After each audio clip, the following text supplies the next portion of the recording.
அல்லாவை மறுத்து வாழ்ந்த ஜனாசாவாக இருந்தால், அல்லாவுக்காக வாழாத ஒரு ஜனாசாவாக இருந்தால் என்னை எங்கே கொண்டு செல்கிறீர்கள்? அடக்குவார்கள்.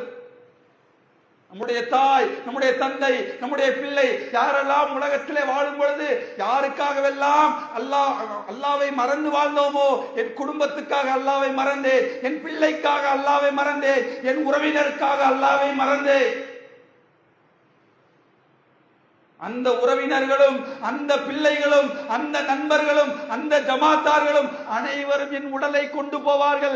அன்புள்ள சகோதரர்களே, உங்களோடு யாரும் வரமாட்டார்கள். உங்கள் தந்தை வரமாட்டார், உங்கள் தாய் வரமாட்டார், உங்கள் பிள்ளை வரமாட்டார். அனைவரும் உங்களை போட்டு பிதைத்து உங்கள் மீது மண்ணை தூற்றிவிட்டு வருவார்கள்.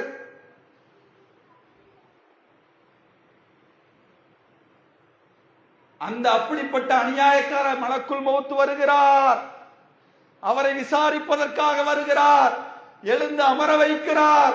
அவரிடத்திலே முதலாவது கேட்கிறார், உன் இறைவன் யார்? சொல்லுமாம், லாதிரி லாதிரி, எனக்கு தெரியாது, எனக்கு தெரியாது. உன் தூதர் யார்? எனக்கு தெரியாது. உன் மார்க்கம் என்ன? எனக்கு தெரியாது. மலக்குகள் சம்மட்டிகளால் போட்டு அடிப்பார்கள் அவரை. அன்புள்ள சகோதரர்களை, அல்லாஹ் பாதுகாக்க வேண்டும். வந்திருக்கிற ஒவ்வொருவரும் இந்த நேரத்தில் நமக்கு மரணம் விதித்து விட்டால் அந்த மண்ணறையிலே நம்மளை எழுப்பி அமர வைப்பார்களே. இதோ மணி 1:15 ஆகிறது. 2 மணிக்கெல்லாம் நம்முடைய ஜனாசா சுட்டப்பட்டு இரவு 7 மணி 8 மணிக்கெல்லாம் நம்மை கொண்டு போய் அடக்கி விடுவார்கள். அடக்கி இருக்கிற அந்த நேரத்திலே என்னுடைய இறைவன், என்னுடைய மலக்குல் மௌத் கேட்கிற எல்லா கேள்விகளுக்கும் என்னிடத்திலே பதில் இருக்கிறது என்று சொல்ல முடியுமா? என் இறைவன் அல்லாஹ் என்று சொல்லக்கூடிய வார்த்தைக்காக என்ன இந்த உலகத்திலே வாழுகிறோம்? என்ன உலகத்திலே அல்லாஹ்வை பற்றி அறிந்திருக்கிறோம்? அல்லாஹ்வின் ஆற்றலை அறிந்திருக்கிறோம். என்னுடைய தூதர் முஹம்மது நபி ஸல்லல்லாஹு அலைஹி வஸல்லம் அவர்கள் என்று சொல்வதற்காக என்ன தூதருடைய வரலாற்றை அறிந்திருக்கிறோம்?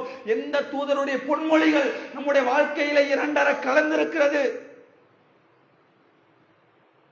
என்னுடைய மார்க்கம் இஸ்லாம் என்று சொல்வதற்காக இஸ்லாம் சொல்லக்கூடிய எத்தனை அம்சங்களை நம்முடைய குடும்பத்திலே, நம்முடைய பிள்ளைகள் விஷயத்திலே, நம்முடைய நண்பர் விஷயத்திலே, நம்முடைய அண்டைக்காரர் விஷயத்திலே, ஒவ்வொரு விஷயத்திலும் நடைமுறைப்படுத்தி இருக்கிறோம்.